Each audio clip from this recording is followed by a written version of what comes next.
Webisode2.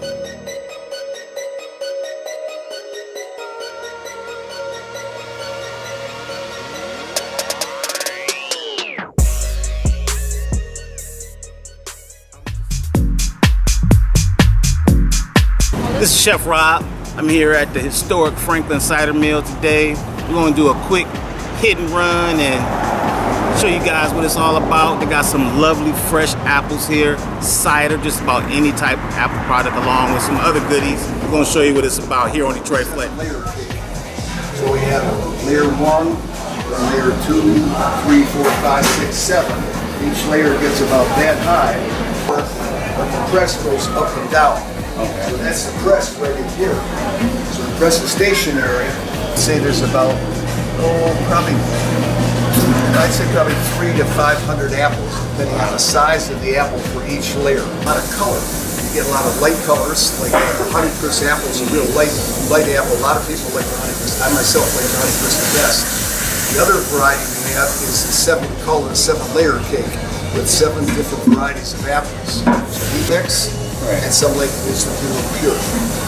And I really just like the Honeycrisp. It's just something about it. Your tasting it don't know. Okay. That's the only way to do it. It's a taster's choice. How many gallons of cider you guys making like a day? In a regular day like today, I think I just asked them. We did 4 presses. So 4 presses, maybe we can get 300, 400 gallons out of it. Wow. So we did 4 presses today, 4 fours, got 1,600 gallons of cider. Do you only sell the cider here, or do you sell it at other stores? We only sell it here. And the reason we sell it here is because we can maintain the quality of it and the refrigeration of it.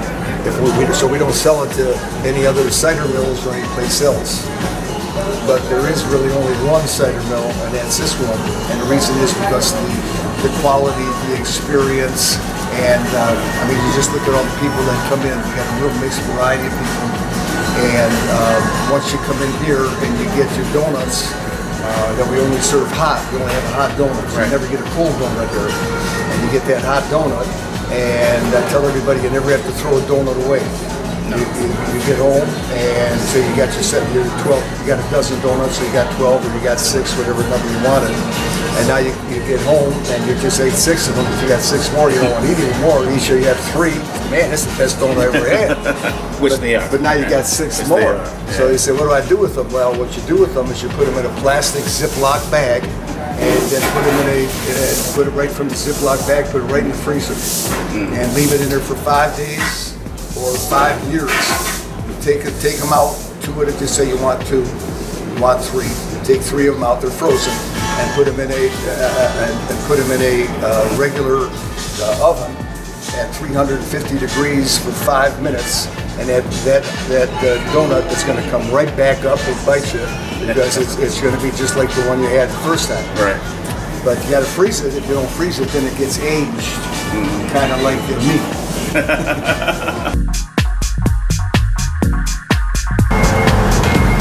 is really cool. Right now we call them bins. This is a wooden bin. So these are 1, 2, 3, 4, 5, 6 that are empty. And up in here we have the apples. And it tells the variety of apple, only it doesn't have it on this. Each bin has the same variety of apples. I mean, not the same, but we have like 15 different varieties of apples. So it's just like having a mix. If everybody like chocolate, you get tired of chocolate. Right. But by having a mix all the time, it just gets better and better. Sweetest day is the day we close. Sweetest cider is the day we close. And it is because once we get a frost, and this freezes a little bit, not solid, but it freezes a little bit, the natural sugar inside of the apples itself just gets sweeter and sweeter and sweeter. Right. What day do you normally close? We always open the Saturday before Labor Day, and we always close the first Sunday after Thanksgiving. Okay. So we're here 7 days a week.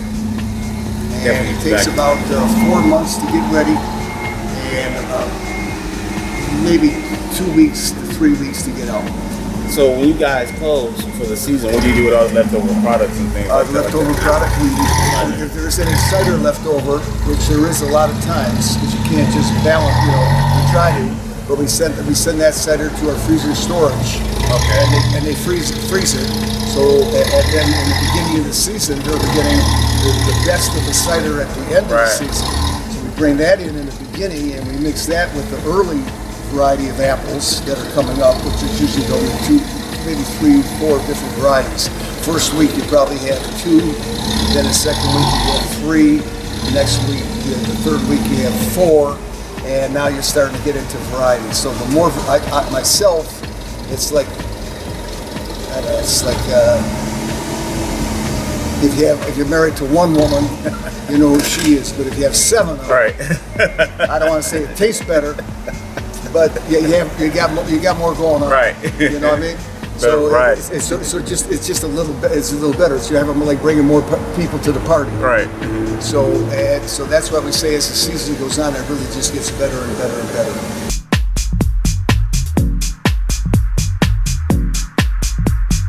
Got a guy who makes it for us, and this one here right from the front, see, it's got our name on it. He carves our name in there, Franklin Cider Mill, and on top it says welcome to Franklin Cider Mill. And so this is a real company? I would say that this guy here has got to be, I bet you it's 150 pounds at least. Good God. That's really what it looks like.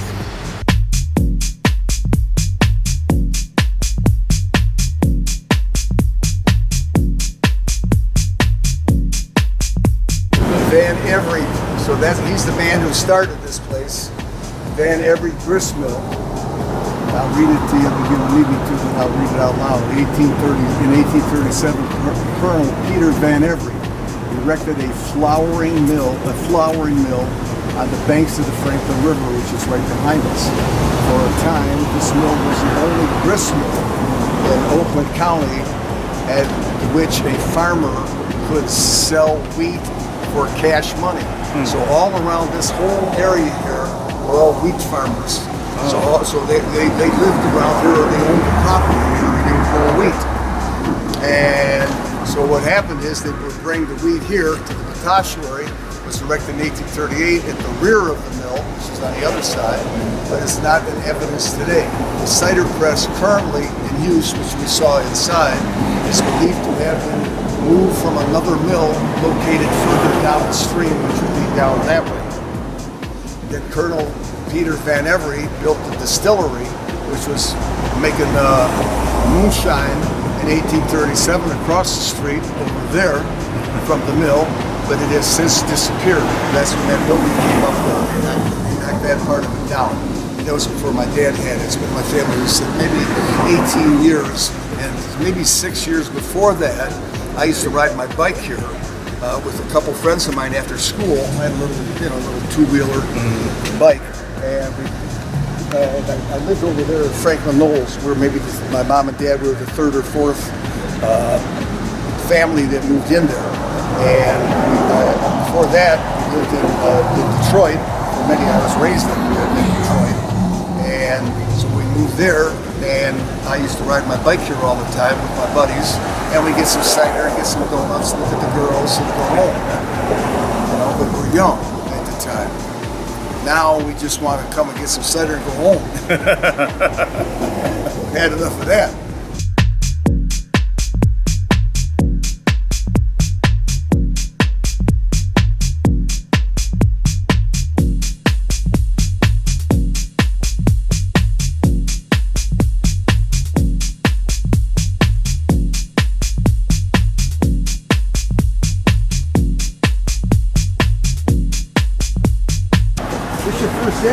Yeah, we just started. About 10 minutes ago. She's been here 120 years. The only thing is she drinks a lot of cider, and that's why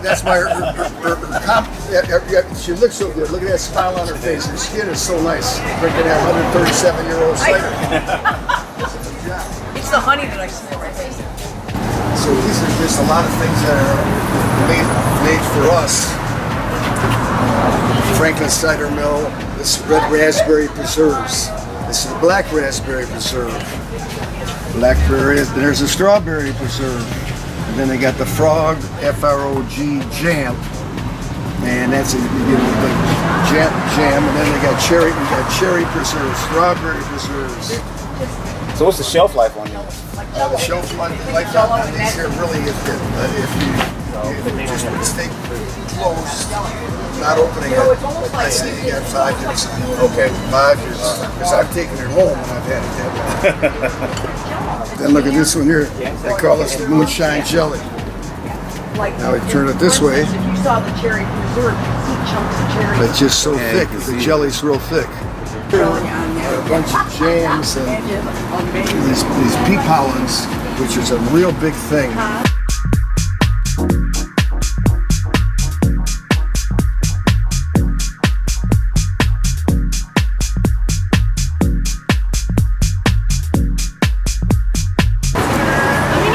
This is a great experience, like one of the best all time. I'm like giddy like a little kid. I'm just happy.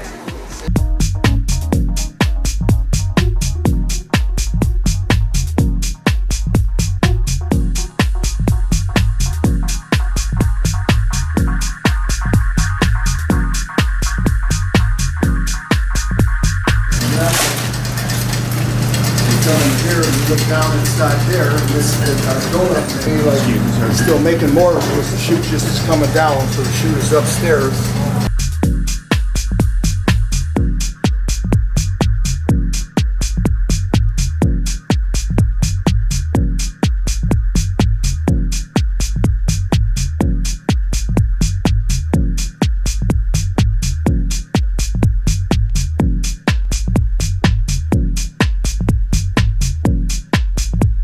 Get them. If you want one, you can buy one donut also.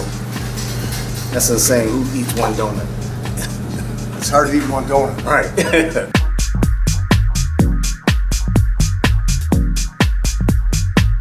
I'm here with Stacy, and she's going to explain to us something about the apples, what they're good for, what the flavor profile might be. So, Stacy, can you tell us what the Sure. Mac and a John Mac is a mix between a Jonathan and a Macintosh. Makes a good eating apple. Okay. We have the Gala behind you, which is a real favorite with the kids to put in their lunch boxes. They're a little bigger this year than usual, but just because of the size sometimes people like putting them in kids' lunches. They're a real good crisp, sweet apple. One of the favorites. The Cortland, which we've just gotten in, is probably one that's most requested for people to bake with because it holds up well when you put the heat on it. Ginger Gold is a little sweeter an apple. It appeals to a lot of people because of its color. It's a little softer than most. And then the Macintosh is traditionally, and you'll hear most often, the older generation likes to bake with Macintosh. I shouldn't say that because I also bake with Macintosh, but it's more because that's what my grandmother and mother did, but more of the Cortland. Cool. Thank you so very much. You're welcome. So I bought this sauce from here one time, and it was like at least 13, maybe 14 years ago. And it was like a Vidalia onion vinaigrette or sauce, and it was like the best I ever had. I remember, I still taste it to this day. And I'm trying to come here and see if I can find one similar or something else that I can do with, because a lot of their stuff is local, it's made, it's fresh. You won't get any better quality. They control all of their products. You don't find these things in retail stores or any place like that. So it makes for a really great cooking experience. They definitely don't have the one that I've had before.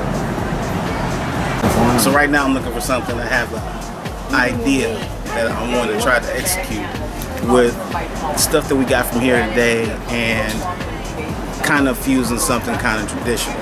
I'm not going to disclose what that's going to be. That's going to be for you to see later. But right now I have this recipe and idea in my head. I'm trying to see if a lot of these great products fit into that frame. And I'm having a slight problem trying to figure out which direction I want to go, because they have like a moonshine jelly that I thought was kind of cool because it actually has moonshine in it. So I'm thinking I'm probably going to go with that, along with the fresh apples that we received earlier today. It's 1995. Yeah. Moonshine jelly. Moonshine jelly. And in the ingredients it says moonshine. Well, after a see how thick it is. And this is like all of their stuff. Where are you going back to? Just beautiful. We got some great varieties of cheese. We got sweet basil, which I'm a basil fanatic. Bacon cheddar, smoked Swiss and cheddar. Stop serving hot dogs at 5:30. I mean, this just makes for just a great whatever. I mean, can you imagine some mac and cheese with bacon cheddar cheese, mac and cheese with bacon flavored cheese? Come on, man, it's no better than that.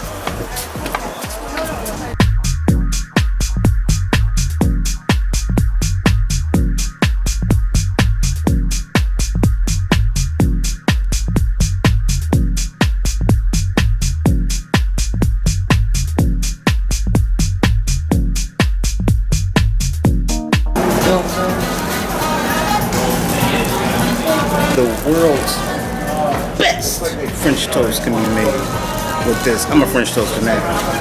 A slice of this, nice little batter, with some of the syrup they got. Stop it. Stop it.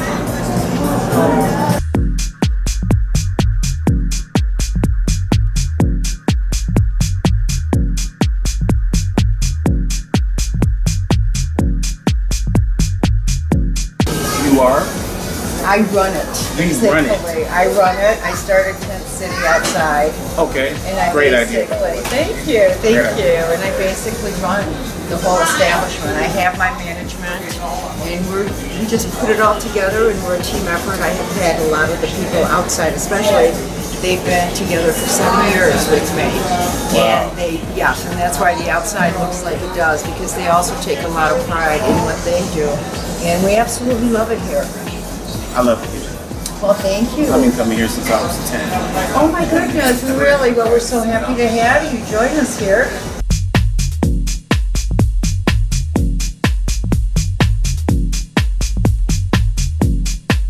Get you one of these too. Yeah, this is fabulous. You're definitely use this. Oh yeah, taste that. Hey, let me know and call me here, and let me know what you thought. I will.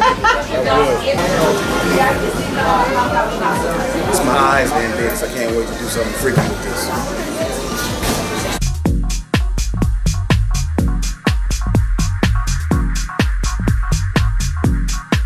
As a kid on Christmas Day. Yes. Did you get your bag? Our producer's scared to get his bag right now.